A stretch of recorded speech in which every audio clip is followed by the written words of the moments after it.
அதுக்கு என்ன நீ பண்ண முடியும்? நான் உனா பாப்பா வந்தோன்னா சொல்லி உனா பாக்குறேன். நீ உன் மாமியார் தாண்டி ஆடி மாசம் அதுவும் என்னத்துக்கு வீட்டுக்கு கூப்பிட்டீங்க? இங்க இருந்தா கூட ஒரு நல்ல செய்தி சொல்லி இருக்கலாம். குழந்தை இருந்தா தங்கி இருக்கோம். நீங்க என்னத்துக்கு கூப்பிட்டீங்க? என்ன பிடிச்சி கத்துக்கிறீங்க?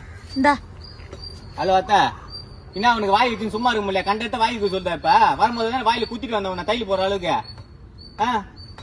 ஆமா, உன் புள்ள பெரிய மகேந்திர சிங் தோனி இறக்கி விட்டா புள்ள ஹெலிகாப்டர் சாட்டான். அது பேரு குடும்பமானம் போக கூடாது. நானும் மனம் குடிச்சுன்னு இருக்கிறேன். அப்புறம் எல்லா இடம் சொல்ல வச்சு அசிங்கப்படுத்த வைக்காத. அப்புறம் அசிங்கமா ஆயிடும். நல்லா இருக்காது. போன வைக்கமுன்னு. ஏமா உன் மாமியார் தான் மாத்திரம் சொல்றாங்களே ஆடி மாசம் அங்கேதான் இருக்குது. ஆமா, 10-11 மாசம் இருக்கு. அந்த நாய் தான் ஆடி மாசம் வந்து அறுத்து தள்ளி விடுவாரு. அப்படியே அவரு ரோதனை போச்சுமா அவகிட்ட. போயிட்டு வெஞ்சா போயிட்டு போனா வயிற்றுல போய் புழு பூச்சாச்சா முழாமானியா இதே கேட்டு நடக்குது. தனிக்கும் முன்னா இது தூங்கி நிக்கிறா. வந்து எழுப்பி கேக்குறா, வயிற்றுல புழு பூச்சி உண்டாச்சா முழாமுக்கிறியான்னு. இருக்குது புழு பூச்சி நிறைய இருக்குது அப்படின்னு. நிஜமாவா? பாத்ரூம் தான் போயிட்டு வந்தா தண்ணி ஊத்தாம அந்த நீ கேட்டா போ சீக்கிரம் போய் தண்ணி ஊத்திர போறாங்கன்னு வர்றான்.